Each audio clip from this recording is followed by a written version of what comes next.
প্রার্থিতা চূড়ান্ত করতে তোড়জোড় বিএনপিতে। বিএনপি ক্ষমতায় গেলে যুগোপযোগী যুব উন্নয়ন নীতিমালা করা হবে একটা মুরাদ। বৃহত্তর সুন্নি জোটের জরুরি সভা অনুষ্ঠিত, যা বললেন জোটের নেতারা।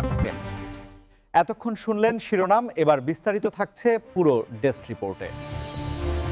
বাংলাদেশের রাজনীতিতে বর্তমান নির্বাচনী প্রস্তুতি ও রাজনৈতিক জোট পুনর্গঠনে তৎপরতা দৃশ্যমান হয়ে উঠেছে। বিএনপি তাদের প্রার্থিতা চূড়ান্ত করতে এখন ব্যাপক তোড়জোড় চালাচ্ছে।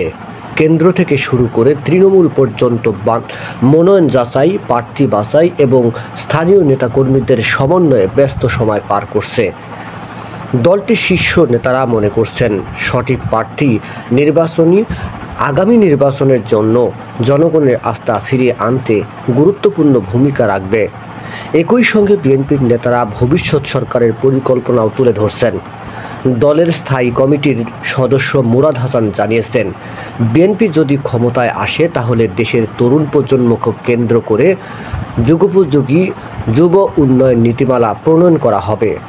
এর মাধ্যমে বেকারত্ব কমানো, উদ্যোক্তা সৃষ্টি এবং প্রযুক্তি নির্ভর প্রশিক্ষণের মাধ্যমে নতুন কর্মসংস্থানের তৈরির পরিকল্পনা করেছে বিএনপি।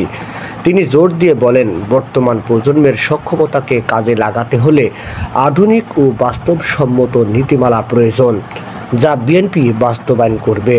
অন্যদিকে রাজনৈতিক অঙ্গনে আরেকটি গুরুত্বপূর্ণ ঘটনা হলো বৃহত্তর সুন্নি জোটের জরুরি সভা, যেখানে নেতারা বর্তমান রাজনৈতিক পরিস্থিতি, জাতীয় ঐক্যের প্রয়োজনীয়তা এবং ইসলামী মূল্যবোধ রক্ষায় সম্মিলিত অবস্থানের গুরুত্ব তুলে ধরেন।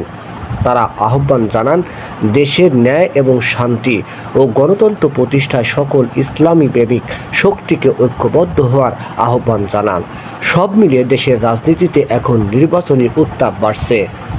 বিএনপি তাদের প্রার্থী চূড়ান্তে ব্যস্ত, ভবিষ্যৎ যুব নীতিমালার রূপরেখা দিচ্ছে, আর ধর্মভিত্তিক দলগুলো নিজেদের অবস্থান দৃঢ় করতে সক্রিয় হয়ে উঠছে।